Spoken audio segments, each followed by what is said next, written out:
Esse vídeo é para quem quer entender melhor o que a ciência vem investigando sobre a depressão. Hoje, uma das hipóteses mais estudadas envolve um processo chamado neuroinflamação, que pode estar diretamente relacionado aos sintomas depressivos. Ao longo desse vídeo, eu vou te explicar como esse processo acontece no cérebro e como ele pode interferir na comunicação entre os neurônios. E é esse ponto que entra um fitoterápico bem interessante, feito a partir dos estigmas do Crocus sativus, que provavelmente você conhece por açafrão verdadeiro.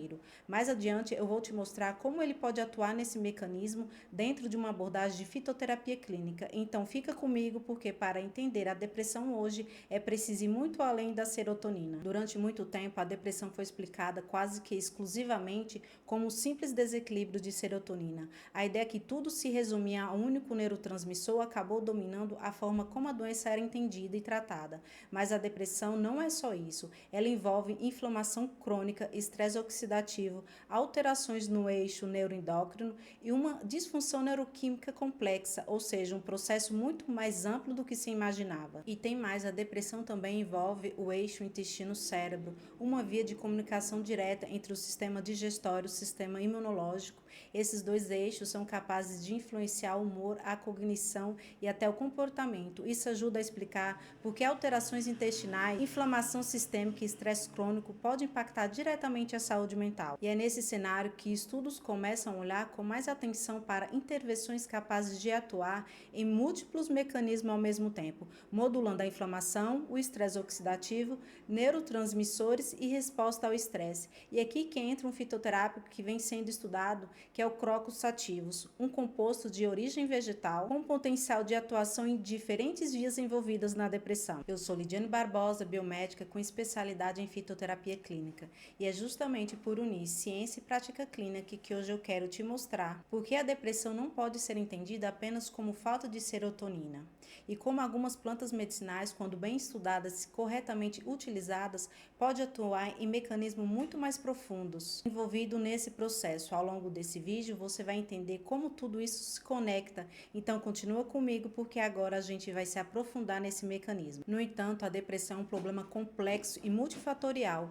Ela envolve fatores genéticos, experiências traumáticas, condições ambientais e determinantes psicossociais, como desigualdade social, sobrecarga emocional. Esses fatores têm um peso real e não podem ser ignorados, porque influenciam diretamente a forma como o organismo responde ao estresse e adoece. Ao mesmo tempo, é importante reconhecer o seguinte: embora essa dimensão social seja ampla e muitas vezes estrutural, a minha atuação profissional está focada no outro ponto do processo, está na fisiologia da depressão e na compreensão dos mecanismos neuroquímicos, inflamatórios, neuroendócrinos que eu atuo, buscando estratégias para modular os desequilíbrios. E dentro dessa abordagem, a fitoterapia clínica surge como uma ferramenta complementar, capaz de atuar em vias biológicas específicas envolvidas na depressão, sem desconsiderar a complexidade do indivíduo e do contexto em que ele está inserido. E antes de falar em sintomas ou tratamento, é preciso entender um processo que acontece dentro do cérebro. A inflamação, de forma geral, é um mecanismo natural de defesa do organismo. Ela acontece sempre que o corpo identifica algum tipo de agressão, como vírus, bactérias, toxinas, lesões físicas, substâncias químicas irritantes ou até células que morreram, e precisa ser removida. O objetivo da inflamação é proteger, reparar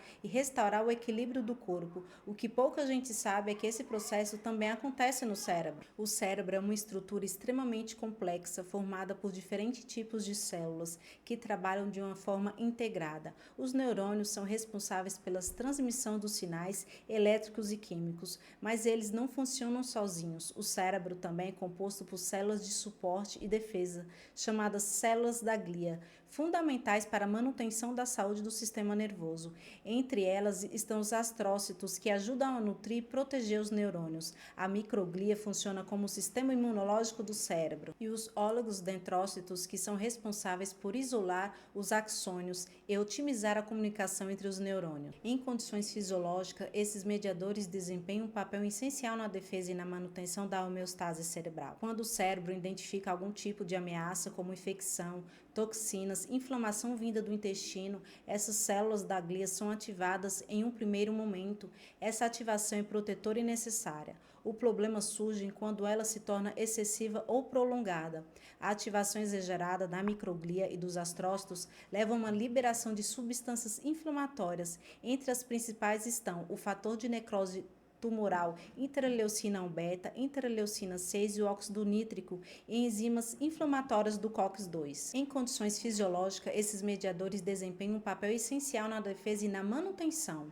No entanto, quando essa produção se torna crônica ou desregulada, eles passam a exercer efeitos nocivos sobre o funcionamento do sistema nervoso. A presença persistente desses mediadores inflamatórios interferem diretamente na comunicação entre os neurônios, comprometendo a plasticidade sináptica e alterações de produção e liberação dos neurotransmissores, como dopamina, noradrenalina e serotonina. Esses neurotransmissores são fundamentais para a regulação do humor, da motivação, do prazer e do equilíbrio emocional. E é isso que ajuda a explicar a relação entre neuroinflamação e sintomas depressivos.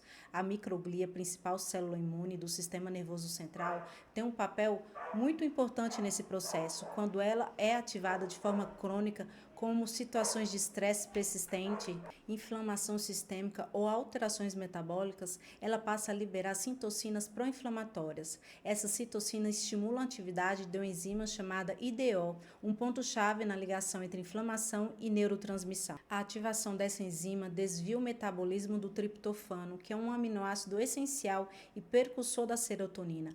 Como consequência, há menos triptofano disponível para produzir serotonina. E, além disso, são formados metabólitos com potencial neurotóxicos, como ácido quinoleico.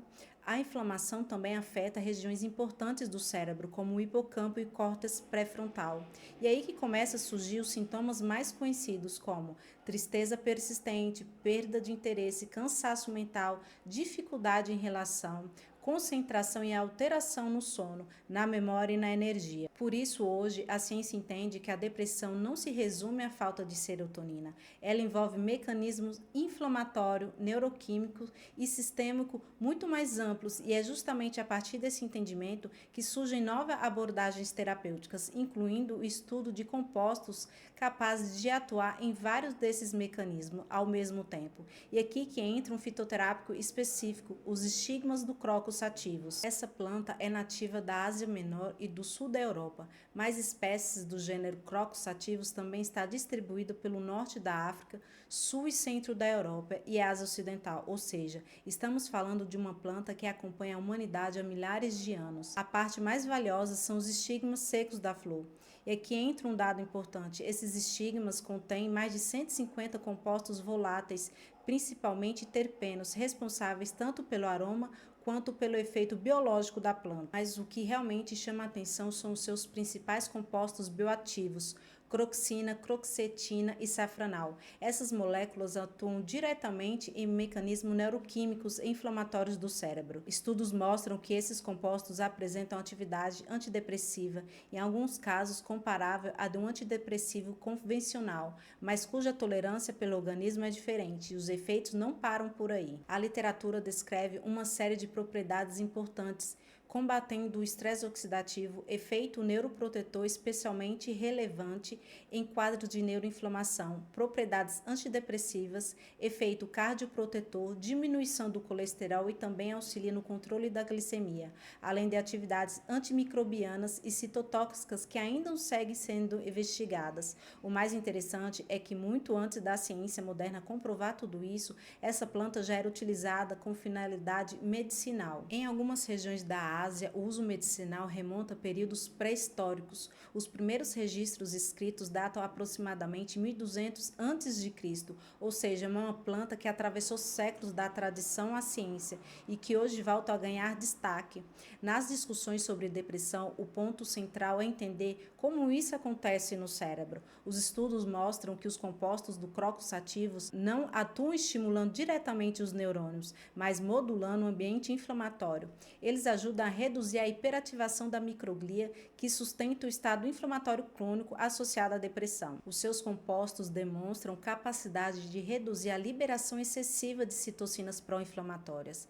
Além disso, também reduzem a atividade de enzimas inflamatórias associada à neuroinflamação como a COX-2. Na prática, isso significa que a microglia deixa de operar em estado de alerta constante e à medida que essa ativação diminui, o ambiente cerebral começa a se reorganizar. O excesso de inflamação dos neurônios é reduzido e o estresse oxidativo diminui. E as sinapses passam a funcionar de forma mais eficiente quando crocos ativos ajuda a normalizar a resposta da microglia.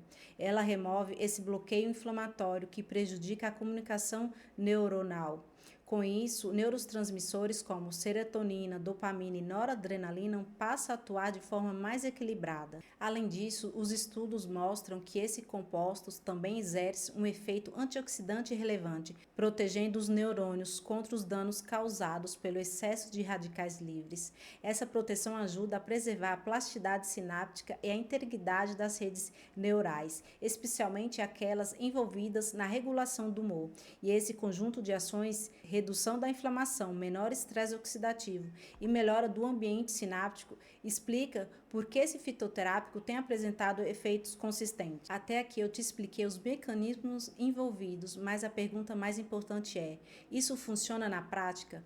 Os estudos clínicos com crocos ativos foi comparado a antidepressivos convencionais como a sertralina. Os resultados chamam a atenção. Pesquisadores avaliaram pacientes com depressão leve a moderada, dividido em dois grupos. Um grupo utilizou o extrato padronizado do crocos ativos e o outro grupo utilizou a sertralina em doses terapêuticas. Ambos foram acompanhados por várias semanas com avaliações clínicas padronizadas.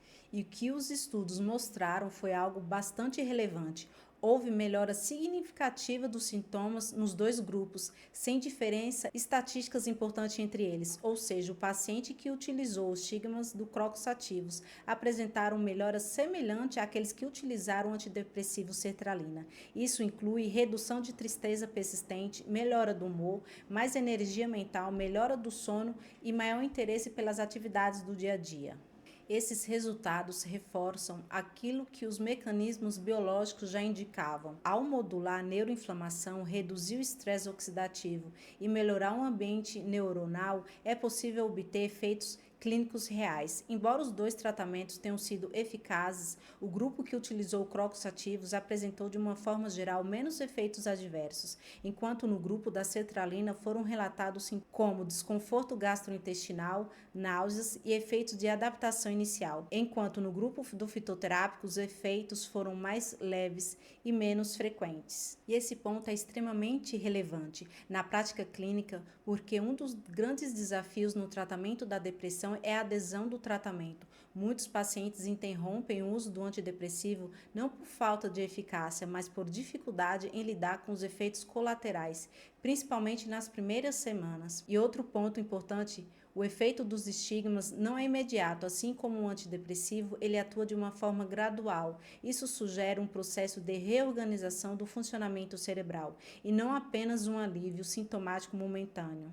O que faz sentido considerando tudo o que foi explicado sobre a neuroinflamação e microglia. No entanto, o importante é deixar algo muito claro: esses resultados não significam que o uso deve ser feito de forma aleatória.